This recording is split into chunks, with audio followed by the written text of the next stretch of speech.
Hi, I'm Reverend Wendy Craig-Purcell here at the Unity Center in San Diego. Thank you so much for watching today. If you'd like to support the work that we do here, please consider making a contribution. Go to our website. It's easy to do.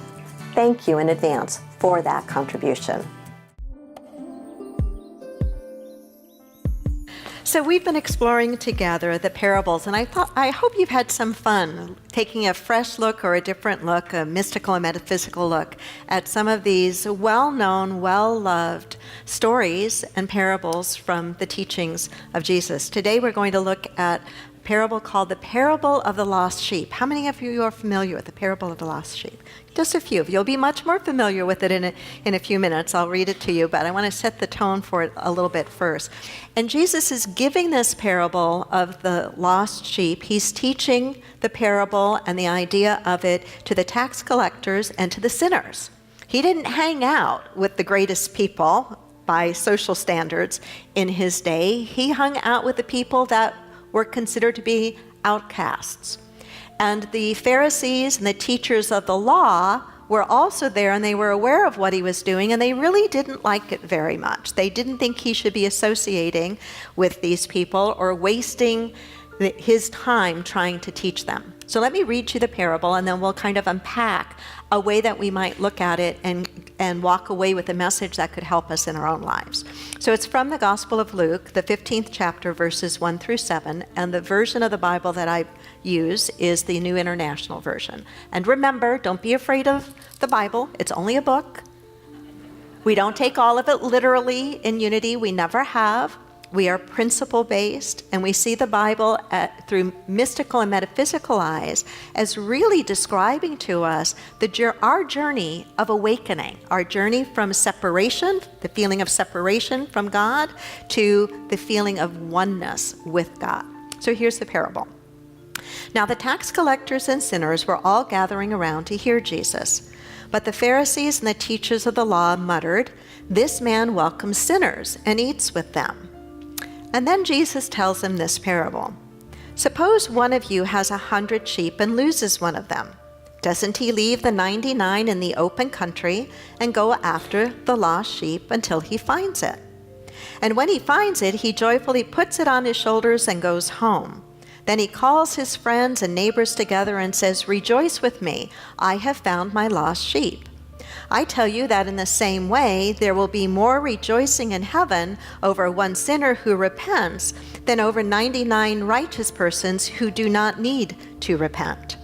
Now remember the context in which he is giving this. He's giving this to the outcasts, if you will, of society.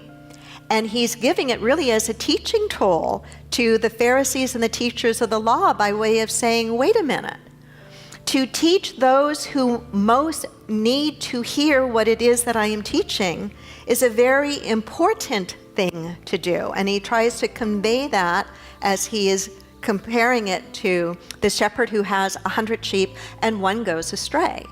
And remember that the shepherd and those 100 sheep were probably that shepherd's complete livelihood. It was his wealth. It was his financial portfolio with fur on. And so when one goes away, Jesus is saying the shepherd is going to leave behind the 99 to go find that lost sheep.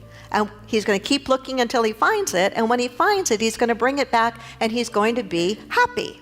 He's going to rejoice. He's going to celebrate. Much in the same way that when we lose something and we find it, isn't that a wonderful feeling? Like, oh, I finally found it. I found my glasses, or I found whatever it was that I lost. There's a sense of completion and a sense of joy and a sense of relief. A helpful message I heard on this many, many years ago was from Stephen Covey. How many of you remember the name Stephen Covey and 7 Habits of Highly Successful People and all these other great teachings and books that he wrote? He wrote this in 1971. He said, "I have found that the key to the 99 is the one." Think about that for a moment. I have found that the key to the 99 is the one, particularly the one that is testing the patience and the good humor of the many. It is the love and the discipline of the one student, the one child, that communicates love for the others It is how you treat the one that reveals how you regard the 99, because everyone is ultimately a one. I'm going to read that again. It's how you treat the one that reveals how you regard the 99, because everyone is ultimately a one. So the key to the 99 is the one. The very interesting thing is that the 99 don't usually get to see how the one is treated. Thanks for listening. The Unity Center. Spiritually progressive, socially responsive, radically inclusive. Check us out Sundays at 9 and 11. Many people enjoy Reverend Wendy's talks and meditations and aren't able to attend the Unity Center in person. If you're part of our extended family from around the world and would like to help support the Unity Center, please go to our website or download our free app, which offers even more ways to connect with the Unity Center. Namaste.